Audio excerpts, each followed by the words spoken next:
Jungle.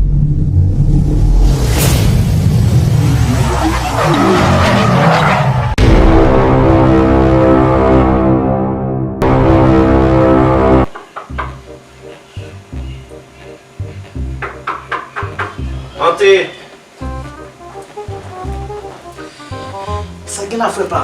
fèm kon mwen achitan nou. On a konti tout bagay bien. San gen on tris kon sa, mwen fwe mwen remake figi a. Yon jan. Mon chè, e Paul Babo, Oui, yo di souvent tous les garçons, c'est pour tout garçon men. bon Dieu. Mwen loun pou vin nan fèm, e sou te nan posisyon, ou gen 24 heures temps pour ver ki sot a fè. Se te gen 24 tan. Entre!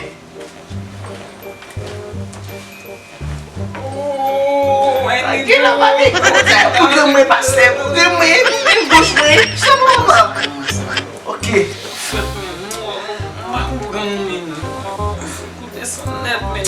Mon chè fè men, mon chè Paul Babo, kom nou te al vini ya, e kisyon ki mbal pou sa li van ap nou tous les deux.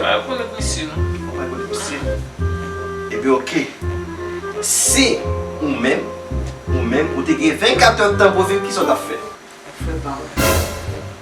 Koman ou tou gen 24 tan pou ete pou viv. Kon bakon nan ki sa ou ye, nan ki kondisyon 24 tan pou viv.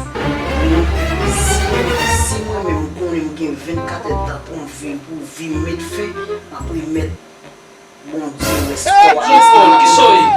Eto ou si yo sou adopte? Mbate Moïse. Ou pa suiv mi se gen problem mental men? Oh, mais c'est qui problème mental ici? Et même si tu as un problème mental, avec bon Dieu, pas gagné, pas Kwa changer. plezi mi se mande? Plaisir, non, plaisir, c'est Non, non. ma bo plezi. Zami pam. Mi si gen mi krey. Plaisir, c'est l'eau. Zami pam. Ou krey. Zami pam, côté plaisir, pam, c'est l'eau. Plaisir, c'est l'eau dans l'église, ou après, vede nous en l'air, ou choisir bon Dieu. Et Ou pas frapper nous. C'est le côté de Solution problem nan, se krey. Non. Tina lava, Natasha lava, lava el plezi. Pas tous les amis qui ont en plaisir dans la vie. Plaisir, c'est dans mes bon Dieu. Celle l'autre bon Dieu. Bon chant de cri. Solution par l'autre côté. Celle dans bon Dieu. Solution wala kote, sel nan plezi. Zami Sel pam. nan plezi. Ah, Sel nan plezi. Sel pas nan comment ça, plezi. zami a dit. Krey. Pas du tout. Mais t'allez. Hey, Afin que mais y a pas de t'allez. Solution est dans mes bon Dieu. Solution est dans Non mais mon Dieu, ou même c'est créé après dit. Krey plezi. Mais c'est son histoire m'a expliqué nous là, monsieur. Oh. Ki sa? On va expliquer nous. On connaît son. Oh.